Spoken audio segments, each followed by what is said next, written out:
A dica número 1, pessoal, é você saber a real diferença entre uma casa convencional com uma casa de EPS. Tudo parte por aí, tá? Então, quando a gente escuta assim, casa convencional, você tem realmente em mente o que é uma casa convencional? Então, a gente vai começar por aí, tá bom? Então, a primeira coisa, quando a gente fala de uma obra convencional, o que vem à nossa cabeça, né? Uma obra que tem tijolo, né? Isso é claro que tecnicamente não é o que caracteriza, mas para que você possa entender, sim. Você viu uma obra, está passando em frente a uma construção, você viu lá tijolos, né? Ela é uma casa convencional.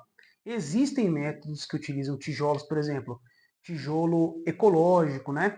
Que não entram muito bem como casa convencional, mas é uma obra convencional, não é uma obra seco, não é uma obra rápida com utilização da tecnologia que é o EPS, por exemplo. Então, passou em frente uma obra, você viu tijolo, tanto aquele vermelhinho, que ele é a base de barro, quanto aquele que tem cor de concreto, que ele é de concreto. Tá? Então, a primeira diferença é isso. A convencional, ela sempre vai utilizar tijolo, tá? E por que você vai ver esses tijolos? Porque as casas convencionais, elas têm pilares, ó, pilar. Sempre que você passar em frente a uma casa, você vê um elemento de concreto armado em pé, é o pilar. Aquele que vai em cima dele é a viga. Então, você sempre vai ver isso aqui, ó. Pilar, pilar, viga. No meio disso aqui, que é a vedação, você vai ver tijolo. Isso é a característica principal de uma casa convencional. Outro detalhe, tá? A fundação, que é aquela parte que vai embaixo, que a casa fica apoiada. A fundação da casa convencional, geralmente, dependendo do porte da casa, quando é uma casa com porte um pouco maior, no geral, você vai ter que fazer estacas. Quando você passa a ver aquele caminhão, né, que parece uma hélice assim, então, ou tubulões, estacas, geralmente vão pegar fundações profundas, que você vai ter que cavar um buracão lá embaixo e encher de ferro e concreto. Pode ser que você possa utilizar também somente gaiolas, que o pessoal fala no mercado aí, né? Gaiolas que na verdade elas são sapatas, né? Só que sempre você vai utilizar ali, antigamente o pessoal chamava de alicerce. São vigas, lembra que eu falei, né? Pilar assim, viga assim. Então, são vigas que ficam no chão para receber as paredes. Por que eu estou falando isso para vocês? Né? Conhecendo a casa convencional. Isso daí é a fundação, ela também é diferente com comparação a uma casa de EPS. Então, essas vigas no chão, essa estrutura que você faz, o pessoal costuma falar assim, né? Nossa, já gastei 50 mil e minha casa nem começou. É exatamente isso. Por quê? Tem muita coisa lá dentro, é necessário isso, e isso encarece a obra. Aí já está uma das grandes diferenças, já falando de valores para o EPS. Mas, vamos lá, a característica de uma casa convencional é isso. Você vai ter uma fundação mais cara, cheia de madeira, mais pessoas, mais profissionais trabalhando, ou seja, uma obra que já começa um pouco mais cara. Juntando isso tudo, né? Você então, a convencional que o pessoal fala, você vai ver lá os pilares, as vigas, vai ver tijolo, né? A fundação cheio de madeira.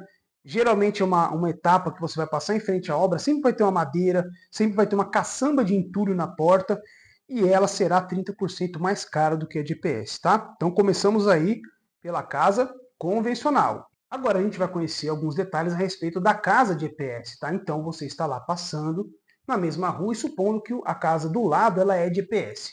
Primeira coisa que você vai ver, isso aqui, ó. Um monte de coisas assim, claro, muito maiores ou parecido com o nosso cenário aqui. Tá vendo, ó? Você vai ver vários painéis monolíticos lá. Você não vai ver tijolo, você não vai ver um monte de madeira. E o que você vai ver no chão, tá? Vamos lá. Eu falei para vocês, né? Tem a fundação, que pode ser que seja furada, ou só as gaiolas, o pessoal costuma falar. E tem algumas vigas que ficam. Geralmente o pessoal põe foto na internet de umas vigas pretas, que eles passam piche, né? Que é onde vão os tijolos, na parede em cima. Na obra de EPS é diferente. Você vai ver um concretão no chão, vamos dizer assim, parece aqueles quintais antigos, cheio de concreto. Você vai ver uma laje, tá? Uma laje no chão. E a obra limpa, sem madeira, com pouquíssimos profissionais trabalhando, porque não há necessidade, e você vai ver vários desses daqui parados, lá geralmente empilhado ou deitado, vários painéis monolíticos, tá? Então essa é uma característica. Outro detalhe, você não vai ver isso aqui. Olha lá, ó. Pilar, viga, pilar. Você não vai ver isso daqui. Pode ser que em alguns lugares, pontualmente, pode ser que tenha. Mas no geral a estrutura não precisa disso, tá? Ela será uma obra 50% mais rápido na fase de estrutura com relação à convencional. Agora você já começa a visualizar, né? Olha só o que eu falei até agora. Você vai ver poucas pessoas, a fundação ela é mais barata, mais rápida, o painel ele é grandão, então ele vai lá e faz muito mais rápido e não precisa de tijolo, não precisa de madeira, tudo aquilo que precisa realmente na convencional. Eu não estou aqui julgando o que é melhor e o que é pior, estou só explicando para vocês a diferença, beleza? Então, somando isso tudo, a gente vai ter aí 50% mais rápido nessa fase de estrutura, porque realmente é muito mais rápido você construir com EPS. Por conta disso, você vai ter uma economia de até 30% no valor final da sua casa, tá? Com certeza. Sempre você vai ter até 30%, ela vai ser mais barata do que a convencional.